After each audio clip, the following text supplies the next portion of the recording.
This is my 2020 RAM Promaster City. I bought it with 32,000 miles on it, and I plan to convert it into a camper van for traveling during the summer. I teach, so I don't work during the summer, and I plan on doing a lot of traveling. My husband and I are getting close to retirement, and there are some things we'd like to see. So this is my journey. I'm starting out. When I purchased it, it did have the plywood floor covered in carpet, and I'm going to keep that. I'm not planning on insulating at the moment. We plan on doing most of our traveling during the summer, and in the winter when I travel, I just bring a lot of camping gear and stay warm that way. So it's basically a blank slate.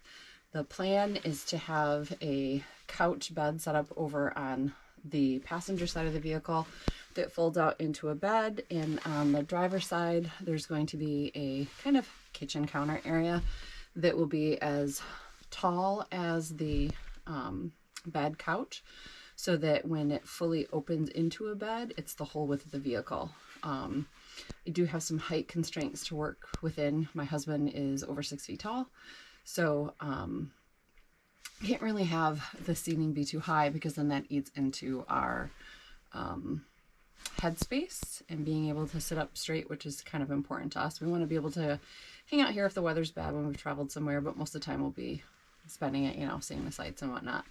I have very little construction experience, so this should be fun. Yeah, so here goes. After tossing around several ideas for layouts, I finally settled on one and drew up some plans. I then cut out all the pieces and dry fit them together in the kitchen, because quite frankly, it was January in Michigan and it was really cold out in the garage. So I tried to do what I could inside the house, just so I wasn't freezing. We have our supervisor. Am I doing a good job, Nala?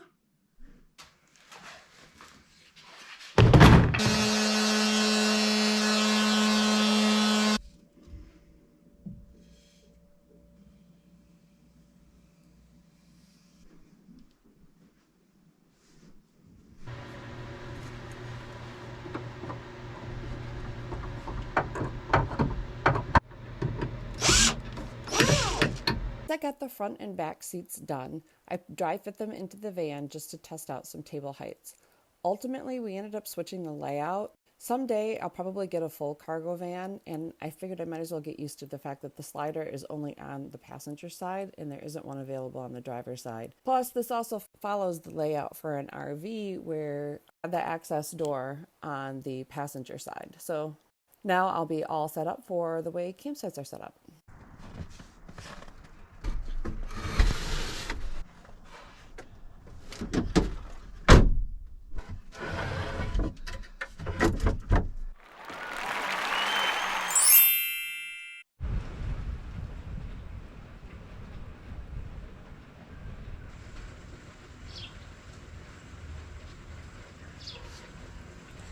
This was probably the scariest project of the whole van, drilling a hole in the outside of my van to allow for hookup shore power. I was really nervous to make this cut, but once it was done, it wasn't so bad.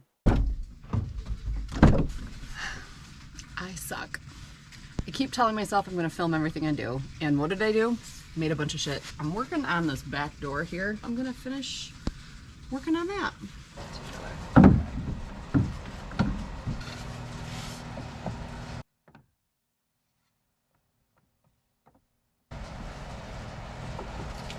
When you don't have enough hands, use bungee.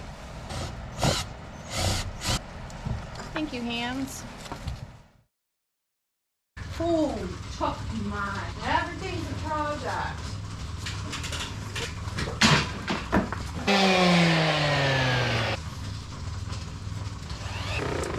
Let's try that. All right. Oh my goodness, it's so much warmer than it was yesterday. Oh God, I moved it.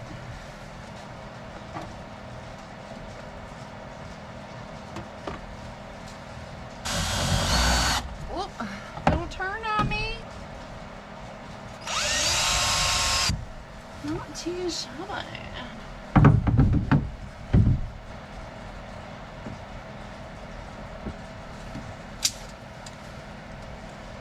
This is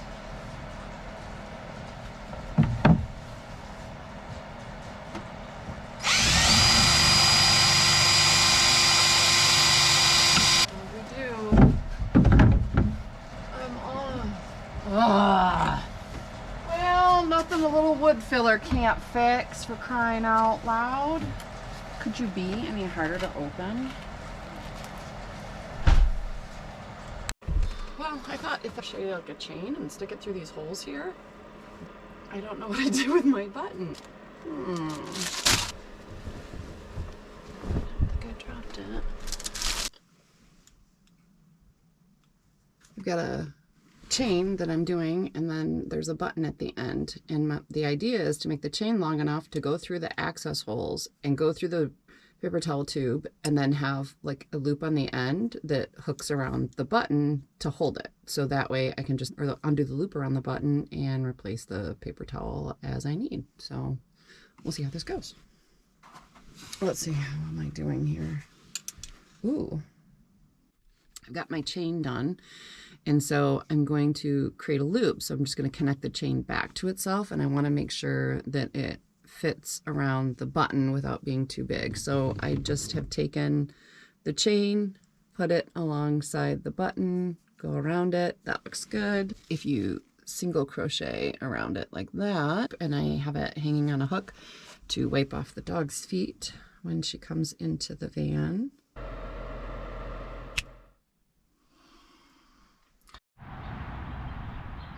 Nala, you're broken. You're broken. Why do you lay like that? Oh, you're so precious. I'm going to attempt to build a bookshelf on this wall right here. I've tried using that space, and it just seems like it's kind of empty space, and it would be really nice to be able to store, like, you know, odds and ends and little things. So I have is my idea, just kind of a little bookshelf, and then I'll get some baskets, you know, to put in there. This is the space right here that I'm gonna put resting here and hooked into where there was a bolt there.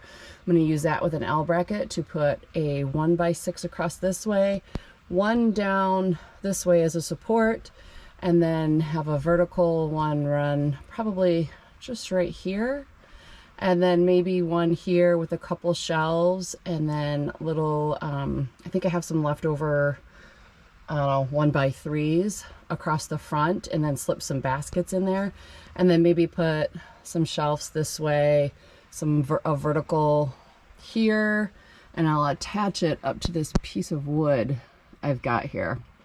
Probably take the paper towel away and find something to do, but this window insets, you can see right there, and so I'm not too concerned with getting the shelf all the way to it, but at least having the shelf there, and then having a basket deep enough so that I can store stuff there. So that's kind of the idea. We'll see how it goes.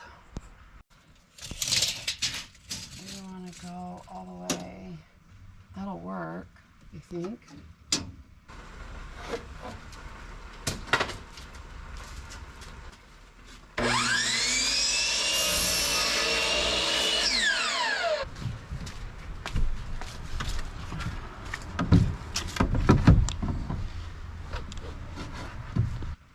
Looks good.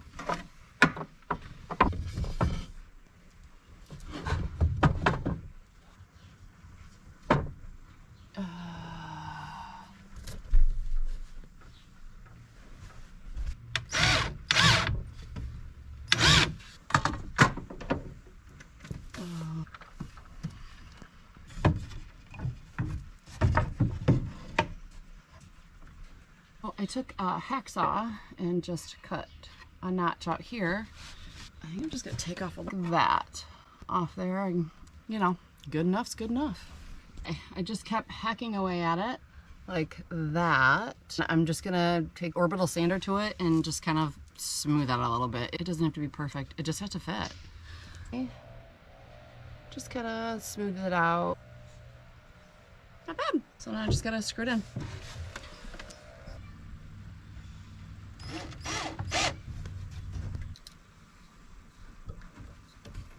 the moment I'm trying to do this piece here, notch out of it. It's not super pretty, but again, it doesn't have to be perfect.